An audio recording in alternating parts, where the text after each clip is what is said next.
Hello guys, welcome back to another video. Only one episode left for Jujutsu Kaisen Season 2. And then we have to wait for Season 3. But today we will rank top 10 fights happened in Shibuya, so, let's get started. But before moving on to, please do subscribe. I regularly upload anime news, manga spoilers, and much more, and we are also so close to 200 subscribers. So please press that rectangle-shaped red-colored subscribe button. And now, on number 10 is, Itadori and Megumi, versus Jiro Zenin.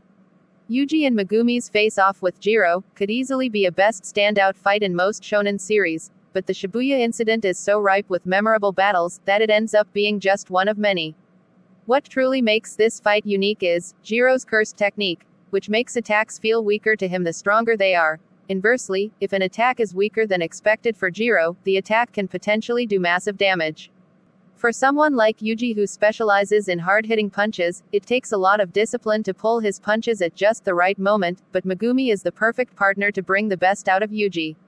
On number 9 is, Sukuna vs Jago. When Jago first feeds Yuji several of Sukuna's fingers at once, he's well aware that it's an inevitability that Sukuna will awaken. However, Jago fails to realize just how powerful of a demon it is that he's releasing. Sukuna brings Jago to his knees in the blink of an eye, showing him who the true king of curses is. In the interest of fun, Sukuna decides to make a deal with Jago. He'll follow Jago's plans if he can land even one blow on Sukuna in a fight. Of course, that's never going to happen, but the fact that Jago is able to survive for as long as he does against Sukuna, is a testament to his strength. On number 8 is, Mahito vs Nobara Kugisaki. Nobara's untimely death during the Shibuya incident arc is still a hot topic among the JJK fandom, and it all started with her fight against Mahito.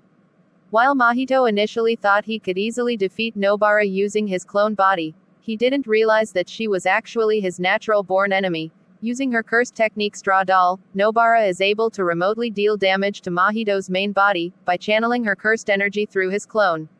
This proves a major problem for Mahito, that would have certainly proved fatal for him if he hadn't been able to get to her first. On number 7 is, Kento Nanami vs Haruta Shigemo.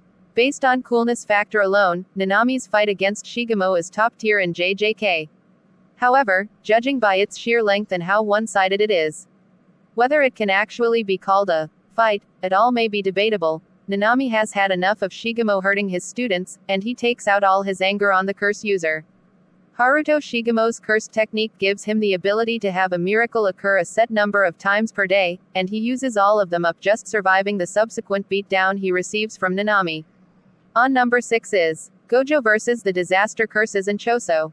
Gojo hadn't had many chances to really show the depths of his power in Season 1 of JJK, but Season 2 gave Gojo his time to shine. One of Gojo's best moments yet comes in his fight with the Disaster Curses in the subway station. Jago, Mahito, Choso and Hanami each try to distract Gojo long enough for Kenjaku's plan to succeed.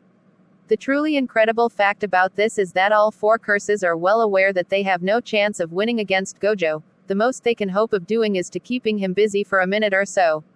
Gojo utterly decimates the curses, but he has more trouble than intended due to the number of innocent civilians that crowd the station. On number 5 is, Maki, Nanami, Naobito, Megumi and Toji, vs Dagon.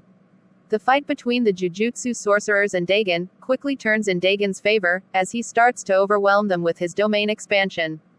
Megumi creates an opening in the domain in an attempt to help everyone escape, but it's all foiled when Toji Fushiguro unexpectedly uses that same opening to break into the domain, and take the fight into his own hands. Toji not only single-handedly slays Dagon, but also easily dispatches with Maki, Nanami and Naobito once outside Dagon's domain. The fight culminates in a brief, emotional showdown between Megumi and Toji, bringing Toji's personal character arc to a satisfying conclusion. On number 4 is, Yuji Itadori vs Choso. Choso's fight against Itadori is one of the highest points in the Shibuya arc. It's also one of the most well-animated sequences in the anime by Mappa, as Choso's unique curse technique, blood manipulation, darts toward Yuji at unfathomable speeds, being clever and resourceful as he is. Yuji eventually convinces Choso to follow him into a bathroom, where he proceeds to flood the room in order to dilute Choso's blood. The plan works, but only temporarily. Choso is able to adapt and catch Yuji off guard with an attack that would have killed Yuji, if not for Sukuna's awakening. On number 3 is Mahito vs Yuji Itadori and Todo. Yuji and Todo's brotherhood had overcome a disaster curse, before by way of their fight with Nanami. However, their dynamic duo had never faced a villain quite as devious and malicious as Mahito. Both Yuji and Todo sustained horrible injuries against Mahito, as he eventually evolved into his true form halfway through their fight. Still, after all the terrible things Mahito did to Yuji's friends, throughout their extended conflict, there was no way Yuji would let him leave the battle with his life. On number 2 is Sukuna vs Mahoraga. There are few moments in anime history as simultaneously intense and heartbreaking as Sukuna's fight with Mahoraga. Sukuna engages in the most destructive fight in the arc, as he goes one-on-one with the 10 Shadows technique's most powerful Shikigami. Sukuna and Mahoraga proceed to leave a gigantic crater at the center of Shibuya, caused by Sukuna's domain expansion technique. This fight shows the devastation that would come, as a mere byproduct of the Age of Curses. On number 1 is Jujutsu Sorcerers vs Kenjaku.